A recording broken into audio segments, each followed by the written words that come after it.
Un physicien en colère tenait à rendre public ce qu'il pense du monde scientifique de l'énergie libre interdite. Un physicien en colère tenait à rendre public ce qu'il pense du monde scientifique d'aujourd'hui dans un texte qu'il a écrit lui-même. Il y parle d'énergie libre interdite et de l'escroquerie du système actuel. Il donne des liens très intéressants. Il a choisi le média alternatif et philosophique Wikistream pour s'exprimer. Nous tenons ici à le remercier. Ce texte est important, car voilà enfin un scientifique qui ose rompre le silence, dégoûté par un système fasciste. Vive la démocratie et l'énergie libre, le savoir et la technologie comme base d'une civilisation contre la puissance des lobbies sur la recherche scientifique, voilà ce qu'il faut chercher. Ouvrons la boîte de Pandore, et mettons un terme à l'hégémonie du nucléaire, du pétrole et de toutes les autres ressources fossiles pour échapper à leurs conséquences dévastatrices sur notre environnement,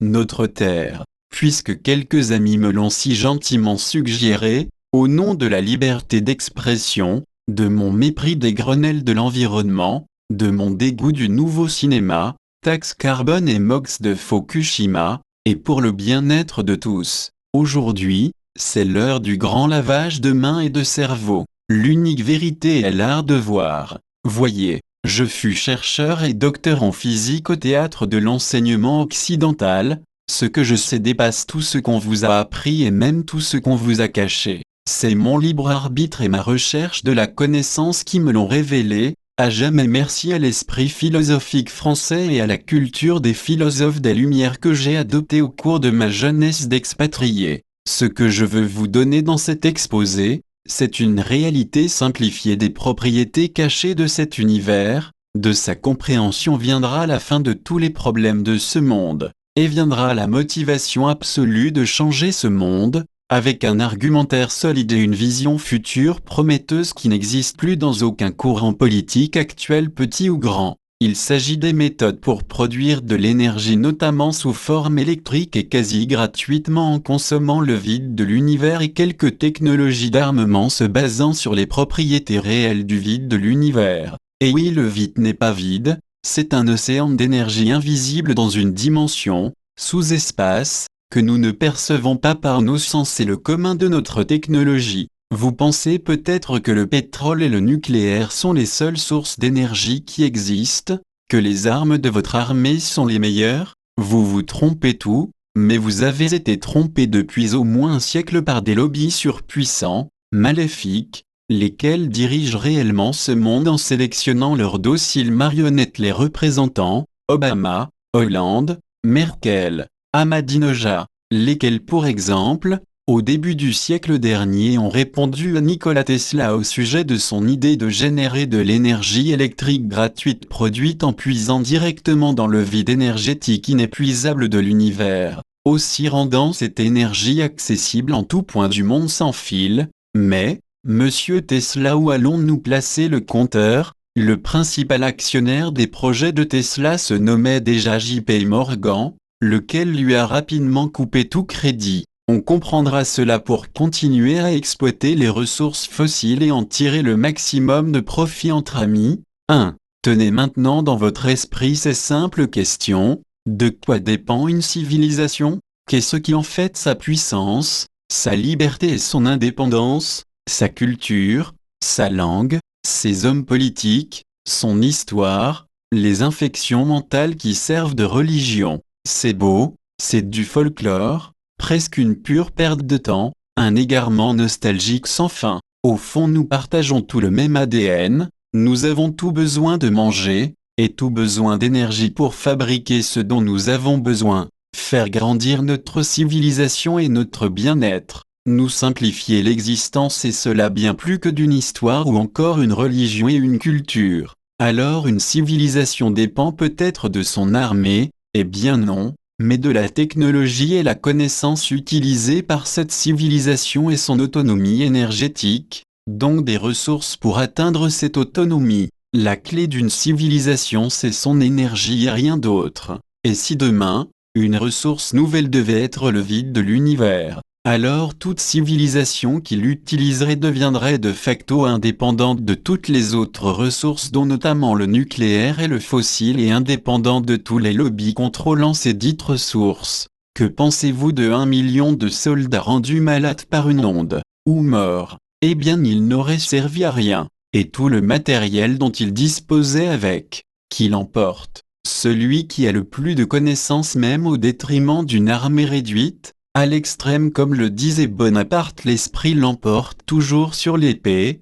Aujourd'hui c'est plus vrai que toute autre chose. HAARP, le soi-disant centre d'études et de recherche atmosphérique américain situé en Alaska. Il s'agit d'une arme en mesure de détruire toute forme de vie en quasi tout point du monde sur une zone dépendant de l'énergie disponible pour modifier les propriétés du vide de l'univers sur cette même zone et rendant ainsi ce même vide impropre pour toute forme de vie qui baignerait dedans, et bien d'autres phénomènes dont tremblements de terre, catastrophes climatiques, rendre inopérationnel tout équipement électronique, mur de plasma bouclier antimissile de telle sorte que le missile serait détruit durant son trajet immédiatement après avoir été détecté, et peut-être même pour HAARP le dôme électromagnétique, à la façon Stargate, serré dans laquelle l'énergie provient du vide, résistant aux explosions nucléaires et faisant écran à tous types de rayonnements y compris radioactifs et électromagnétiques,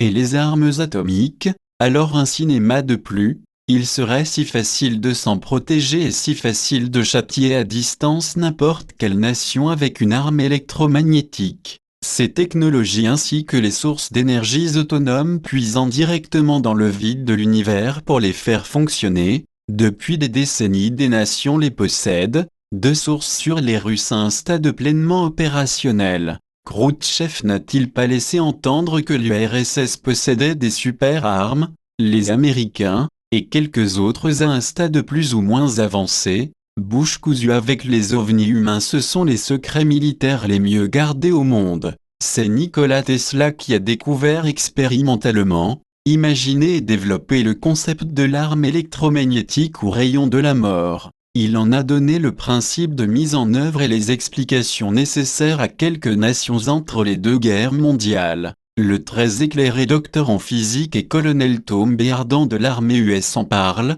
en particulier au sujet des armes dites secrètes et des sources d'énergies alternatives. Je vous conseille fortement de lire son site internet en anglais, www.chonir.org. Vous avez entendu parler des ovnis? Eh bien sachez qu'au moins une partie de ceux-ci sont humains et sont de simples applications de l'utilisation et de la manipulation de l'énergie du vide qui est la seule énergie capable de produire les phénomènes propres à un ovni, antigravité et accélération exponentielle. Je vous suggère simplement de regarder ce brevet rédigé dans la langue de Molière sur le site de l'INPI, Institut national de la propriété industrielle. Bien sûr tous les scientifiques de la pièce de théâtre vous diront que tout cela est strictement impossible, que ce n'est que du papier, de la théorie en dehors de la réalité, de la science-fiction, y compris pour les armes électromagnétiques et les méthodes de production d'énergie puisante dans le vide énergétique de l'univers.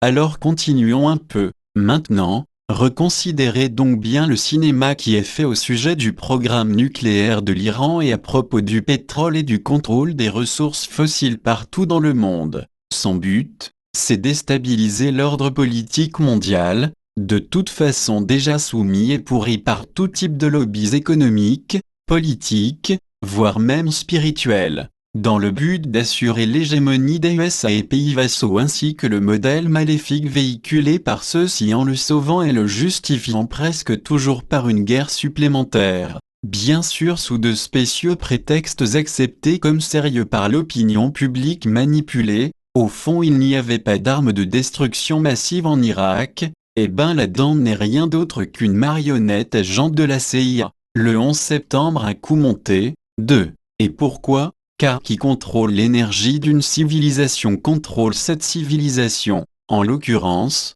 Il est facile de contrôler le pétrole et le nucléaire puisque tous les deux dépendent directement de gisements localisés dans des pays ou des zones d'influence de superpuissances ou groupements de pays se comportant comme tels. Donc qui contrôle les 10 pays politiquement ou économiquement en dispose. À l'opposé de cela, il devient impossible de contrôler des pays ou une civilisation qui disposerait de sources d'énergie infinies émanant directement d'une nouvelle ressource incommensurable et disponible en tout point de la Terre ou de l'univers. Ressources qui existent depuis au moins l'apparition de l'univers, ressources qui sont simplement l'application des lois réelles de l'univers à la science et à l'ingénierie. Lois découvertes mais masquées et sempiternellement jamais enseignées au détriment du bien-être de toute l'humanité pour que se perpétue toujours la toute-puissance de quelques lobbies qui finalement se partagent et contrôlent ce monde. Il se dit que les 100 familles les plus riches de la Terre possèdent 80% de ses ressources. Allons, avec de l'eau du robinet et voire même votre pisse, il est possible de faire des milliers de km avec tous les moteurs actuels à combustible fossiles en acceptant quelques modifications sur le système de carburation. Malheureusement en anglais, regardez les brevets de Stanley Meyer sur le site de l'INPI, Institut national de la propriété intellectuelle. Il semblerait que ce brave sexagénaire de Stanley se soit effondré mort à la sortie d'un restaurant en mai 2006, certainement empoisonné. Aussi son buggy de démonstration fonctionnait à l'eau et en consommait très peu. Certains affirment 3 litres pour 1000 km, d'autres pour 100 km. La technologie de Stanley Meyer étant relativement simple et accessible, demandez-vous donc pourquoi aucun constructeur automobile ne la propose ni ne l'exige. Allons, avec un ou des aimants, un ou des électroaimants, un système oscillant mécanique ou électronique, quelques composants électroniques, il est possible de produire de l'énergie électrique ou mécanique sans fin ou perpétuelle, sans consommer quoi que ce soit, si ce n'est le vide énergétique infini de l'univers dans lequel nous évoluons et sur lequel est basée toute la vraie physique, celle de l'entendement et de la raison, le contraire de la fiction. Des plagiats et postulats douteux d'Einstein et autres savants soumis défroqués unineurones, pas un neurone pour surveiller l'autre. Vous ne me croyez toujours pas? Je vous suggère de lire attentivement ces quelques brevets sur le site de l'INPI et cette fois-ci en français et d'une technologie tout à fait accessible à quiconque. La surcapacité, rendement supérieur à 1 ou encore par exemple une machine qui consomme 1 watt pour en produire 2 ou plus, est quelquefois clairement mise en avant. La liste est très longue. Par crainte de non-recevabilité des brevets, bien souvent il n'est pas mentionné dans ceux-ci, surunité, rendement supérieur à 1, surcapacité, machine perpétuelle, boucle close sont des termes prohibés. Sérieusement, il ne faut pas contredire les lois de la thermodynamique. 3. Bien sûr, ces inventeurs pour certains chercheurs et docteurs et sciences ne sont que des bouffons qui amusent la galerie dans la pièce de théâtre dans laquelle nous vivons et surtout à traiter comme tels. Et pour tous ceux qui veulent en savoir plus, un très bon site en français qui vous apprendra comment modifier votre voiture simplement pour consommer de l'eau jusqu'à 50% et par là même cesser de polluer. Ou encore comment combiner le dioxyde de carbone, avec l'eau pour reformer du carburant. Cela ne serait-il pas plus judicieux qu'une taxe carbone? Regardez par vous-même. Quantum Free FR, un autre en anglais très complet sur de nombreux phénomènes et machines à surcapacité les exploitants, PESWiki.com. Sérieusement, vous pensez que jamais les constructeurs automobiles, les producteurs d'électricité ne furent sollicités par ces inventeurs ou encore par des chercheurs? Alors votre naïveté est grande. Au contraire, ces inventeurs furent dans le cas de contact avec les constructeurs automobiles sommés de se taire ou bien encore de mourir comme ce brave Stanley et d'autres. En ce qui concerne la production d'électricité, c'est identique. Il fallait toujours consommer une ressource tarissable pour être crédible, ou encore s'aventurer dans des projets pharaoniques comme les centrales nucléaires, ou la recherche sur la fusion nucléaire mais seulement à chaud. Depuis des lustres, un consommateur qui consomme jusqu'à ce qui devrait être gratuit, comme du carburant au lieu d'eau pour sa voiture, de l'uranium, du charbon, du gaz, au lieu du vide énergétique de l'univers dans lequel nous vivons. Lequel vide sans fin contient une énergie colossale, le milieu qui se trouve entre les atomes, entre les planètes, dans tout l'univers, autrefois appelé éther. À titre d'analogie, chaque centimètre cube contient assez d'énergie pour recréer toute la matière visible de l'univers que nous voyons avec le plus puissant de nos télescopes, ou encore assez d'énergie pour mettre en ébullition tous les océans de la Terre. Si vous n'avez jamais entendu parler d'énergie libre, de machines à surunité ou surcapacité possédant des rendements bien supérieurs à 100%, c'est pour que vous viviez en esclave de la consommation, en consommant en premier de l'énergie payante tout en dépendant de celle-ci, et celle-ci dépendant de sources tarissables comme les énergies fossiles ou nucléaires actuelles, justifiant ainsi l'impérialisme et la guerre, les légitimant par la crise. Pétrole à $150. Le tout savamment orchestré par des médias malveillants obéissants et n'étant point des journalistes mais une mafia de la Pravda démocratique mondiale nous gouvernant, laquelle se trouve directement aux ordres des sectes et lobbies les plus puissants. C'est cela qui fait donc la force de ces lobbies maléfiques et c'est vous le moteur de cette force suite à l'ignorance dans laquelle ils vous ont plongé. Maintenant, j'espère que vous comprenez que les lobbies maléfiques contrôlant ce monde à tous les niveaux de sa hiérarchie, fabriquent les crises et les guerres pour vous asservir, fabriquent l'esclave moderne, le travailleur idéal et s'enrichissent de manière infinie sur votre dos et votre crédulité. Toutefois, le système d'enseignement actuel en est responsable car lui aussi est contrôlé par les lobbies notamment énergétiques. Si vous saviez le nombre de thèses de recherche financées par ELF, EDF, et autres géants, des fois je me suis demandé si l'enseignement public l'était encore, libre de lui-même ou bien un instrument pour faire réaliser des économies aux groupes industriels qui soumettent directement leurs propres sujets d'étude. Dans les universités, les bons professeurs lavent le cerveau des étudiants, ne leur donnent pas la connaissance, ni même l'indépendance d'esprit pour l'accueillir. Au contraire, tout est fait pour les étudiants ne puissent jamais l'atteindre, jamais ouvrir leurs yeux et voir par eux-mêmes, rarement se poser une question pertinente et surtout en dehors de ce qu'ils apprennent. Cela sans même qu'ils ne s'en rendent compte, la parole du professeur étant quasi divine et son courroux terrible. Je fus obligé d'apprendre des décennies la loi de conservation de l'énergie, 3, comme étant un principe universel et général de l'univers. Alors que c'est un cas particulier, en réalité cet univers est une mer d'énergie, de la matière qui le compose jusqu'à son vide. Dans cet univers sans cesse de l'énergie semble apparaître de nulle part, c'est pourquoi l'univers est en expansion. Sa matière noire manquante, supercherie de la physique, c'est l'énergie de son vide. Je fus obligé de ne jamais aborder certains prix Nobel comme Li et Yang, 4, au sujet des théories des interactions faibles et la non-conservation de la parité, et de la loi de la conservation de la parité et autres lois de symétrie en physique. D'ailleurs ceux-ci et quelques autres ne sont et seront jamais mentionnés dans aucun ouvrage de physique. Les aborder aurait signifié que cette parité ou symétrie puisse se rompre ou ne soit pas si parfaite, et que de l'énergie puisse jaillir de nulle part, comme la gravité par exemple, ou encore c'est aussi idiot que cela, mais le magnétisme d'un aimant est permanent et pour autant l'aimant ne se consomme pas, au sens d'une bûche qui brûlerait pour produire une flamme, la masse de l'aimant ne diminue pas pour produire son champ. L'énergie nécessaire pour fabriquer l'aimant est des milliards de fois moindre que l'énergie constante cumulée restituée par le champ de l'aimant au cours de son immense durée de vie,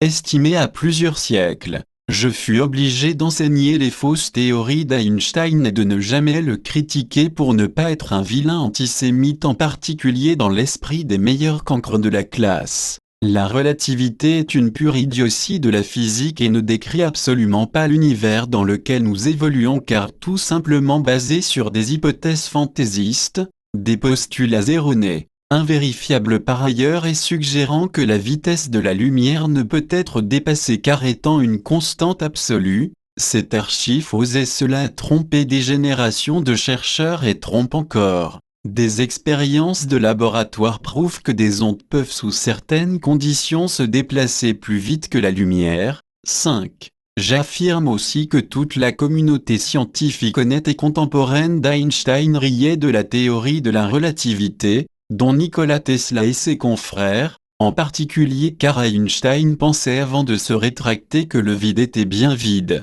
Einstein, c'est l'anti-Pierre de Rosette de la physique, une tromperie impensable et rien d'autre. Je fus obligé de cautionner des idées folles comme la recherche du boson de Higgs, particule hypothétique qui serait à l'origine de la gravité, et pour le trouver la construction d'accélérateurs de particules comme celui du CERN d'un coût de 6,3 milliards d'euros, entièrement financés par des fonds publics gouvernementaux, pour au final ne jamais rien trouver. La gravité s'expliquerait bien plus volontiers comme étant la conséquence d'une rupture de symétrie inhérente à la structure de l'atome et le vide de l'univers. L'atome ne pouvant exister dans ce vide énergétique que dans un état de pseudo-équilibre entre lui-même et ce vide, duquel se génère un champ uniforme émanant et s'exerçant sur tout atome. Ce champ fait partie des propriétés physiques de la structure de tout atome et du vide de l'univers. C'est ainsi car la structure de l'atome et du vide énergétique dans lequel il évolue sont ainsi, la gravité est le résultat d'un champ, non pas d'une particule, ni même ce champ est l'émanation d'une particule, mais plutôt d'une multitude d'interactions de la structure de la matière avec le vide de l'univers. Avec ces 6,3 milliards d'euros, nous aurions pu changer le monde déjà 1000 fois, votre voiture roulerait en consommant le vide de l'univers, l'électricité deviendrait gratuite, il n'y aurait plus de stations-service, de centrales nucléaires, de pylônes électriques, de pollution, et surtout plus de guerre pour courir derrière les ressources naturelles ou en assurer leur transport en toute sécurité. Pourtant, la presse du monde vous a vendu cet accélérateur de particules comme étant la solution à la compréhension de l'univers et de la matière qui le compose. Il n'en est rien. C'est au contraire s'éloigner davantage de la réalité pour ne surtout pas confirmer la théorie de la supersymétrie et tous ses développements possibles. Aussi cet accélérateur vous a été vendu par la presse internationale comme pouvant déboucher un jour sur un moyen de produire de l'énergie propre en grande quantité, c'est un mensonge. Jamais de telles recherches ne jailliront un seul kilowatt exploitable industriellement. Je fus obligé de mentir au sujet des phénomènes de fusion à froid, 6, de Légnier. Alors que ceux-ci sont bien réels et peuvent produire de l'énergie notamment sous forme de chaleur au même titre que les phénomènes de fission des centrales nucléaires classiques, mais cette fois-ci sans matériaux radioactifs épuisables comme l'uranium et en plus produisant des déchets encore plus radioactifs. Je me souviendrai toujours du 23 mars 1989, la une du Financial Times titrait « Deux électrochimistes, Stanley Pons et Martin Fleischmann, déclaraient avoir réussi à obtenir une réaction de fusion nucléaire lors d'une relativement banale expérience d'électrolyse dans de l'eau lourde. » De nouveau, je fus obligé de mentir et d'expliquer que cela était au minimum une erreur d'interprétation, au maximum une farce et surtout impossible. Pourtant, suivant l'avis de dizaines de physiciens qui ont reproduit et perfectionné l'expérience, ça fonctionne très bien avec un potentiel apte pour arrêter toutes les vieilles centrales nucléaires du monde. Aucun budget pour approfondir sérieusement le sujet, les lobbies considèrent que seule la fusion à chaud est possible, aussi ils ne voudraient pas perdre trop rapidement ce qui fait leur puissance. Le contrôle des ressources naturelles épuisables rendu superflu par excès de connaissances. Martin Fleischmann fut tant écœuré par la presse au contrôle des lobbies qu'il fut obligé dans le regret de se rétracter, et je fus obligé de suivre le programme d'enseignement à la lettre, de choisir les sujets des thèses de mes étudiants, de qui et pour qui, des lobbies ignobles, qui aujourd'hui ont précipité l'humanité là où elle se trouve, dans un véritable et bien réel théâtre en feu très proche de son effondrement. Dans les années 70-80, nous parlions déjà de l'énergie libre et de théories sur l'univers bien plus avancées et proches de la réalité que tout ce que nous devions enseigner. Nous fermions la porte du bureau et n'en parlions pas avec tous nos autres collègues, par crainte d'être catalogués hystériques et de recevoir aucun budget, une mutation, ou pire, Quelques-uns d'entre nous à travers le monde y ont d'ailleurs laissé leur vie ou plus simplement furent sévèrement remis en place pour en avoir parlé en public ou encore proposé des machines ou technologies qui mettraient fin à l'hégémonie de la fission nucléaire et du fossile, ou encore même démontrer seulement pour la simple curiosité que le vide n'est pas vide mais plein d'énergie. Demain, pour vous et vos enfants, vous pouvez changer ce monde, le rendre propre, sans pollution, sans guerre, vous pouvez retrouver votre liberté, votre indépendance, cela dépend de vous. Peuple souverain, serions-nous victimes d'une conspiration? Un bon procès pour tromperie s'impose. Jugeons sous le regard du savoir et la technologie le Grenelle de l'environnement, et les solutions toutes les unes les plus absurdes que les autres qu'ils véhiculent, ces Grenelles si chers au beau roi de France. Jugeons la taxe carbone qui aura certainement bon dos sur le dos des plus pauvres d'entre nous et ainsi que tous ces faux écologistes de pacotille ne présentant que des solutions dictées par les grands groupes industriels. N'oublions pas aussi les leaders et grands actionnaires de ces grands groupes industriels autrefois entreprises publiques qui je vous l'assure en connaissance de cause maintiennent ce monde comme il est et le détruisent chaque jour un peu plus haut. Nom du sacro-saint profit et contrôle de votre existence, sans quoi il n'existerait plus depuis belle lurette. Chassons ces démons, ces mafias, ces lobbies, leurs marionnettes, leurs organisations, leurs sectes. Ce sont des assassins, des comploteurs, des manipulateurs, des usurpateurs, des criminels contre l'humanité, la paix sur terre et le genre humain bien pire que tous ceux qu'ils vous présentent comme étant les pires. Le monde dans lequel nous évoluons actuellement est une insulte à l'immense potentiel intellectuel du genre humain et à l'immense potentiel énergétique de l'univers dans lequel nous avons la chance d'évoluer. Le changement s'impose partout y compris dans l'enseignement et dans la science, et pour que plus jamais cela ne se reproduise, partageons et rendons la connaissance publique, open source, sans contrôle et censure des lobbies. Un monde meilleur apparaîtra alors. Réveillez-vous, aux armes, à vos ateliers citoyens, votre avenir et celui de cette planète vous appartiennent, ne les laissez point entre les mains de ces hypocrites aux sourires angéliques. Votre génie est plus grand que toute la force de toutes leurs épées réunies. Le pouvoir c'est vous le bon peuple. Auteur, un physicien en colère. Source, Wikistrike. Note 1. Il s'agit des expériences que Tesla réalise à Howard en Cliff, suite auxquelles il découvre que finalement ces expériences ouvrent une brèche dans le vide énergétique de l'univers et qu'il apparaît alors une quantité d'énergie phénoménale semblant provenir de nulle part. Une très grande quantité d'énergie devient alors disponible avec un très faible investissement énergétique. En fait, l'investissement énergétique nécessaire à perturber le vide énergétique de l'univers inépuisable est présent de manière uniforme en tout point de celui-ci. Ces expériences furent arrêtées suite à l'arrêt de tout financement, les installations démontées. C'est à Howard Cliff que Tesla démontre qu'il est possible de rendre disponible l'énergie du vide à grande distance de la source perturbatrice de celui-ci qui ouvre une brèche dans celui-ci. C'est l'expérience des lampes qu'il allume à plus de 20 miles de son émetteur perturbant le vide, lesquelles lampes s'allument en pompant cette énergie rendue disponible dans le milieu ambiant par la perturbation générée. Pour faire apparaître de l'énergie du vide, il faut l'exister de manière électromagnétique en générant sur une bobine des pulses de courant continu de plus de 500 kV et moins de 100 microsecondes. Alors s'ouvre la porte et apparaît dans ce vide un potentiel énergétique quasi infini et utilisable. Pour modifier les propriétés du vide et le rendre par exemple impropre à l'évolution de la vie, il faut l'exciter cette fois avec les mêmes pulses mais avec des durées supérieures à 100 microsecondes sans toutefois dépasser une valeur limite. Dans ce cas, le vide devient une arme inimaginable. Tesla parlait du rayon de la mort. Quelques brides des travaux de Tesla et les brevets relatifs à ses inventions sont disponibles sur Internet. 2. Le 11 septembre, effondrement des tours du World Trade Center.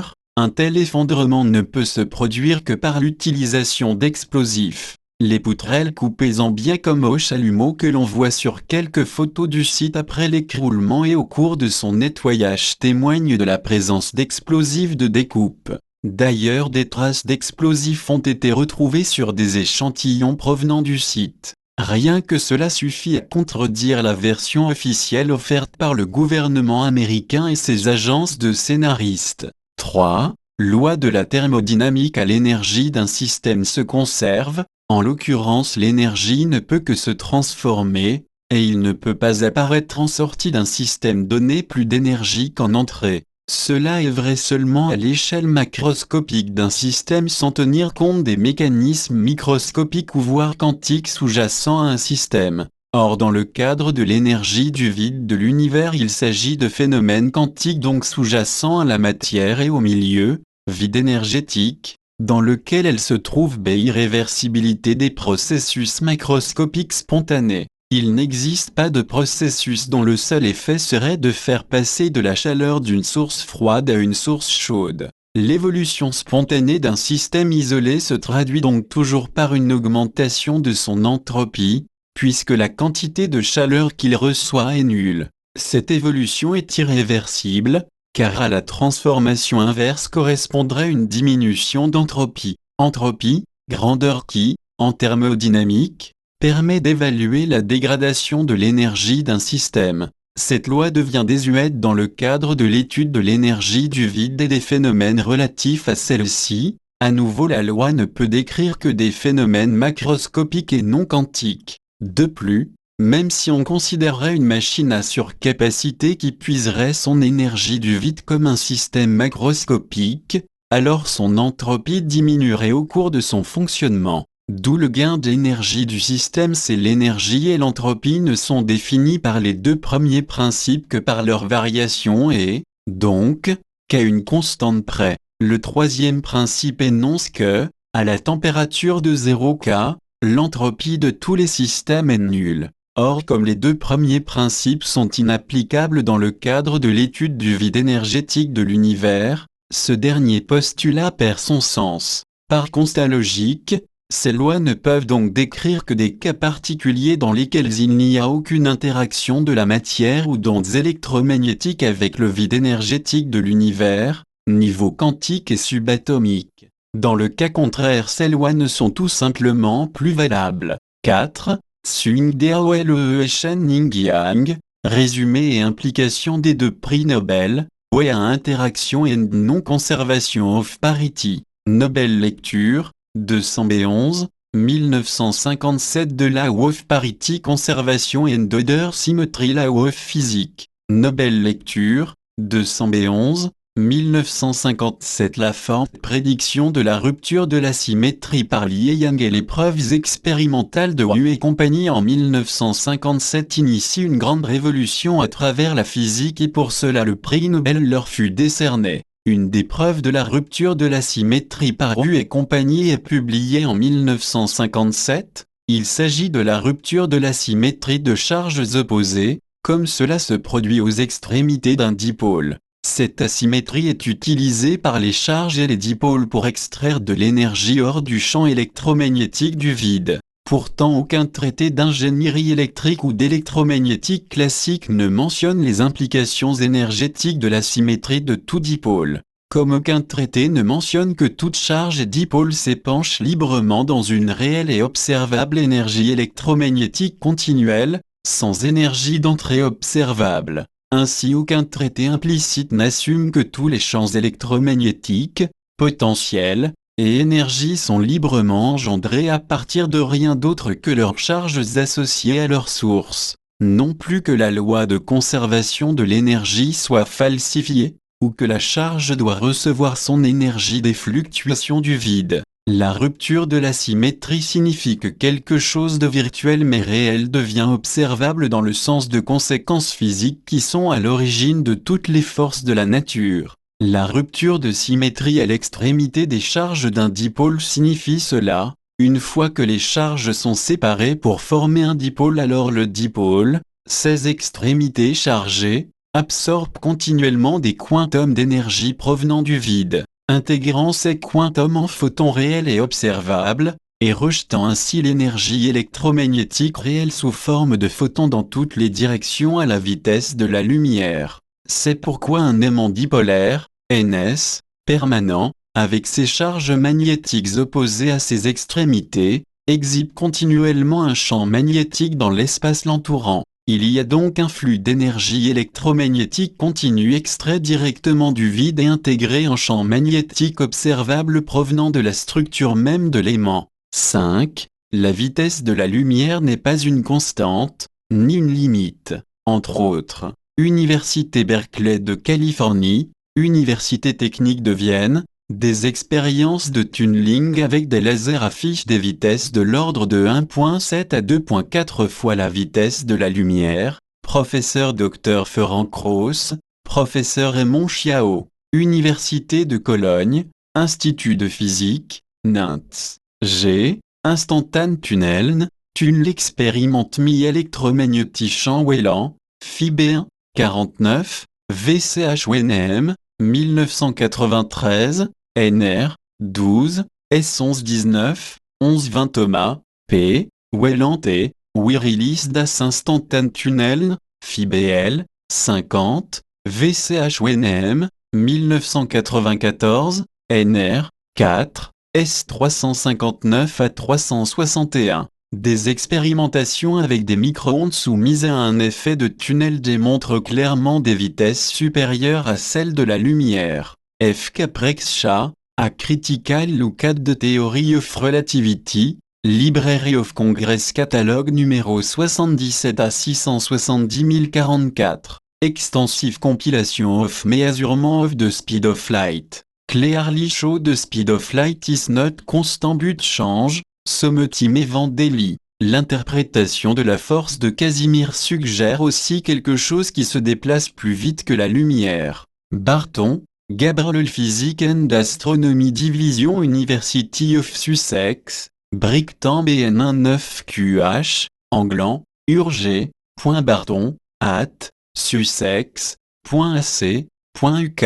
Travaux théoriques sur les aspects de la fluctuation du vide, incluant le problème de la vitesse superluminique de la lumière entre les plaques de Casimir. Scharnhorst, Close Department of Physics, University of Wales W. Singleton Park, Swansea à 2 pages, Wall. Urter Scharnhorst at Swansea Accucatorist, découverte de l'effet Scharnhorst. La vitesse de la lumière est plus grande que séquent perpendiculaire aux plaques de Casimir. L'hypothèse de base des théories d'Einstein, la vitesse de la lumière constante et paramètre limite, tombe littéralement à l'eau. La vitesse de la lumière n'est pas une limite physique de l'univers, la théorie de la relativité devient absurde en physique quantique. C'est absurde, Nikola Tesla. La théorie de la relativité est une mascarade mathématique, derrière laquelle se cache une inextricable mixture faite d'idées, de contradictions,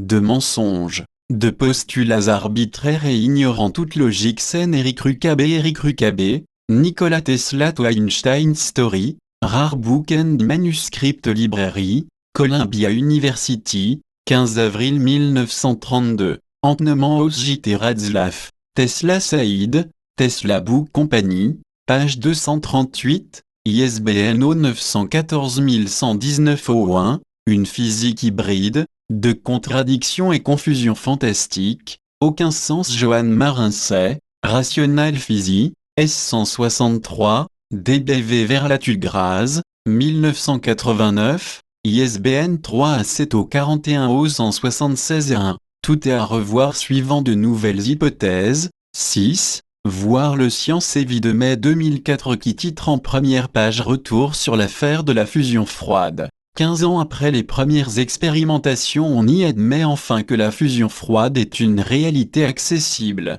2. Aucun des brevets cités n'est l'objet d'une promotion de celui-ci, ceux-ci sont donnés à titre d'exemple et pour une meilleure compréhension du sujet. Certains d'entre eux sont aujourd'hui dans le domaine public et donc librement exploitables commercialement par quiconque. 3.